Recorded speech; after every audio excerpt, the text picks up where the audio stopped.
Hello guys, आता आपण चाललोय. आता मी चाललोय गाडीची माझी ऑइल बदली करायला. माझी पोलो आहे डिझेल व्हेरियंट. आता ह्याच्या ऑइल बदलीचं मी कॉस्टिंग किती जाईल हे मी तुम्हाला माझ्या व्हिडिओमध्ये दाखवतो. साधारणपणे मी याचं ऑइल आणि ते सेराटेक वगैरे सगळं परचेस केलं आहे. बघूया ते टाकलं की आपली गाडी कशी आपल्याला रिस्पॉन्स देते.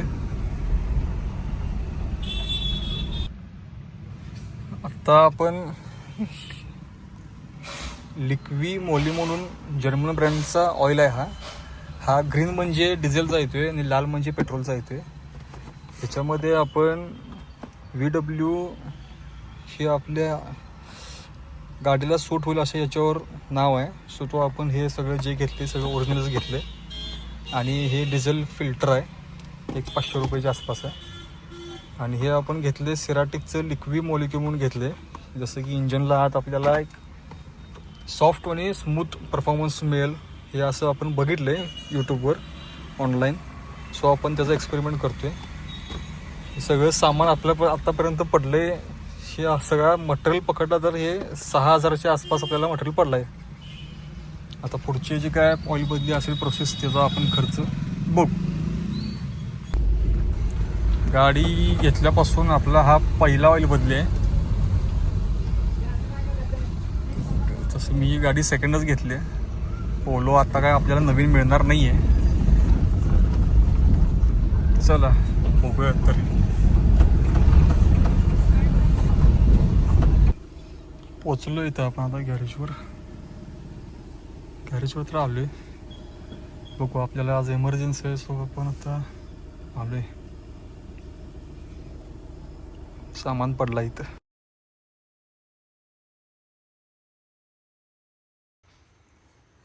दादांनी गाडी बघितली आणि विचारलं की काही आवाज वगैरे येते काय. मी म्हटलं नाही, आवाज वगैरे काही नाही आहे.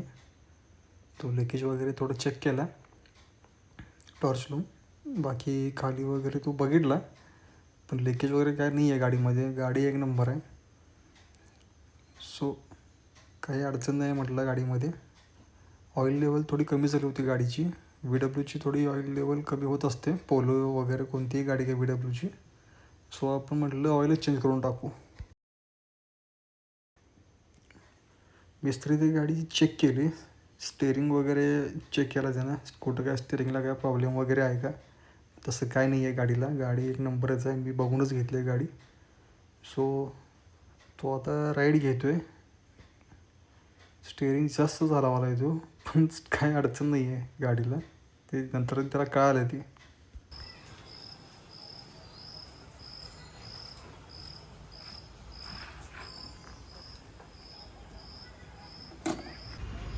आणि एक फिल्टर वाढला त्याच्यामध्ये, तो जो पुढा असतो मोठा फिल्टर.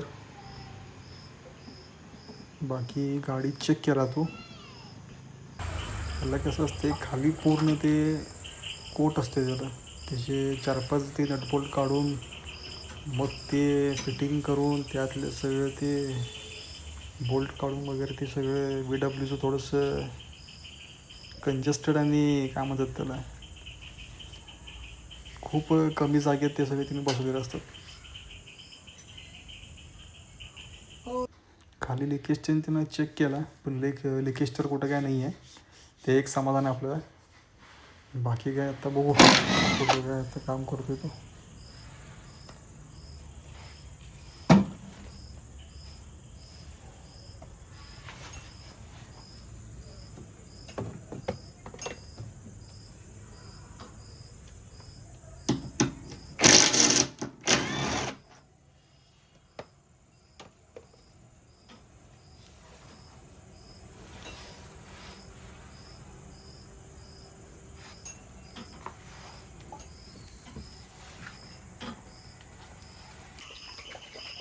डायरेक्ट टाकलं तरी चालतं, मिक्स करून टाकायचं मिक्स. हे वरच तरंगते ना काय शिरटेक. मिक्स होता. मिक्स होते एकट्यानं म्हटलं वर तरंगते आणि ते आपल्या ऑइलला आणि आपल्या ह्याला पिस्टनला हे राहते म्हटलं, चिटकून राहते म्हटलं म्हणून म्हटलं. ती लेअर तयार होते. ऑइलमधनं जाणार होते. ऑइलमध्ये जाणार ना. ऑइल जिथं जाऊन थांबणार आहे हां ते पण तिथंच जाणार ऑइल सोबत. 300 मिली ऑइल कमी आहे कारण हे वाढते ना हा, म्हणून हे वाढते. म्हणून मी 300 मिली ऑइल आणलं नाही.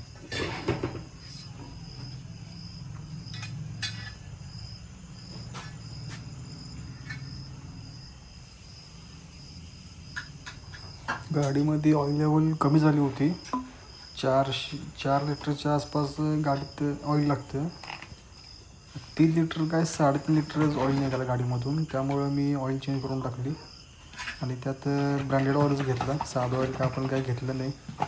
पोलो म्हटलं की थोडीशी काळजी त्याला करायला लागते, नाहीतर मग ती आपली फाडून ठेवते नंतरनं. आता ऑइल चालले जर समाधान वाटलं, बरं वाटलं थोडं बघितलं त्याच्यात. आणि मिस्त्रीने पण काम चांगलं केलं आहे. बॅटरीची लाईफ वगैरे त्यानं बरोबर बघून वगैरे सगळं सांगितलं. आता बॅटरीतलं पण पाणी चेक करतो आहे तो. ते 4 त्याचे बॅटरीला एक पाणी टाकायचं जे असतं ते VWचं पण एवढं कंजेस्टेड आहे ना, एवढा कंजेस्टेड आहे, नको होतं ते बघायलाच नको होतं तुम्हाला.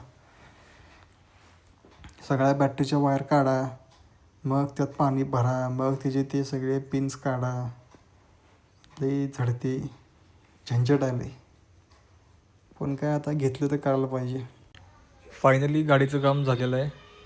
अशा प्रकारे आपली गाडी आता इथं आपल्या घरासमोर उभी आहे. आपल्याला टोटल खर्च पडला गाडीचं ऑइल बदली पकडून 9,000 पर्यंत खर्च केला. 9,000.